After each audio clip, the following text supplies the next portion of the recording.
అంటే మనకు ముందుగా ఒక సైడ్ స్వామివారి కళ్యాణం అయితే మరోవైపు హనుమాన్ శోభాయాత్ర కావచ్చు, లేకపోతే శ్రీ సీతారాముల వారి శోభాయాత్ర ఘనంగా నిర్వహిస్తారు. మరి వీటికి సంబంధించి ప్రస్తుతం మనమైతే శోభాయాత్ర గురించి మాట్లాడుకుందాం. ఈ శోభాయాత్రకు సంబంధించి అయితే పెద్ద ఎత్తున విగ్రహాలు అంటే ముఖ్యంగా సీతారామ స్వామి అమ్మవారిలా కావచ్చు, లేకపోతే స్వామివారి పెద్ద ఎత్తున విగ్రహాలు, మరోవైపు హనుమాన్ ఏదైతే స్వామివారు ఉన్నారో హనుమాన్ సంబంధించి పెద్ద ఎత్తున విగ్రహాలు తయారు చేస్తారు. సో ప్రస్తుతం ఈ తయారీలో భాగంగా ఇటు స్వామివారులు కాకుండా మరీ ముఖ్యంగా ఛత్రపతి మహారాజ్ శివాజీకి సంబంధించి పెద్ద ఎత్తున విగ్రహాన్ని కూడా ఏర్పాటు చేస్తారు. అండ్ ఆల్సో ఆ శోభాయాత్రను కూడా అంగరంగ వైభవంగా నిర్వహిస్తారు. ముఖ్యంగా ప్రస్తుతం మనమైతే ఉన్నాము శ్రీ లక్ష్మీ నారాయణ కళాకర్ వద్ద ఉన్నాము. ఒక్కసారి మరి విగ్రహాల తయారీ ఏ విధంగా ఉంది, ఎన్ని రోజుల నుంచి చేస్తారనేది కూడా ఒక్కసారి మనం మాట్లాడి తెలుసుకుందాం. భాయ్ నమస్తే. ఎన్ని రోజుల నుంచి వర్క్ ये 3 मंथ से चलता मान लो वर्क. ఏ విగ్రహాలు చేస్తున్నారు? ये राम दरबार रहता रतन पे, और ये राम जी रहते बड़े, और शिवाजी महाराज रहते हैं, ये चक्रधारी कृष्ण भगवान है, इन्हों रहते. और फीट ये रामनवमी जुलूस में राजा सिंह एमएलए साहब से. ఎన్ని అడుగులు అలా తయారు చేస్తున్నారు? ఫీట్ ఎన్ని ఫీట్స్? 12 फीट रहते. 12 फीट. शिवाजी महाराज 15 फीट रहते हैं. राम जी 12 फीट रहते हैं. ఓకే, అంటే 15 ఫీట్ శివాజీ మహారాజా ఎందుకు అక్కడ అంటే అన్ని అడుగులు పెద్ద అంత పెద్దన ఎందుకు అంటే స్వామివారి కంటే అటు శివాజీ మహారాజా ఎందుకు అంత పెద్దగా చేశారు?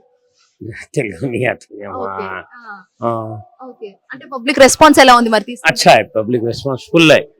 बुकिंग्स बुकिंग्स आया नहीं, रामदेव राजा सिंह के जुलूस का यहीं से जाता ना पूरा. बार बार गांव के भी आके लेते पूरा साउथ के.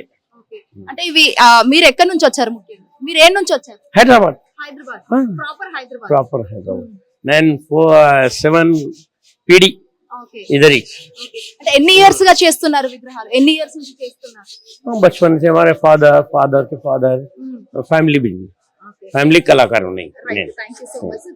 చూసారు కదా, ఒక శివాజీ మహారాజ్ కు సంబంధించి 15 అడుగుల విగ్రహాన్ని తయారు చేస్తున్నారు. మరి ముఖ్యంగా ఇటు శ్రీకృష్ణ స్వామివారు కావచ్చు, లేకపోతే అటు అమ్మవార్లు కావచ్చు, ఇవన్నీ కూడా చేస్తున్నారు. మనం ఒక్కసారి చూసుకోవచ్చు, విజువల్స్ లో మనకు కనిపిస్తున్నాయి. దాదాపుగా ఒక 2 days ముందు బుకింగ్స్ అనేవి ఫుల్ గా చేస్తున్నారు. ఆ తర్వాత ఎప్పటికప్పుడు విగ్రహాలను శోభాయాత్రకు తీసుకెళ్తున్నారు అని చెప్పేసి అయితే వాళ్ళు చెప్పడం అయితే జరిగింది. ఇక్కడ చూసుకోవచ్చు, ఇటు ఏదైతే కొన్ని మట్టి విగ్రహాలు అయితే మరోవైపు అయితే ప్లాస్టర్ ఆఫ్ పారిస్ తో తయారు చేస్తున్నారు. ఇక్కడ పెద్ద ఎత్తున చాలా మంది, ఒక దాదాపు 50 నుంచి 100 మంది అయితే ఇక్కడ పనిచేస్తున్న పరిస్థితులు కూడా కనిపిస్తున్నాయి.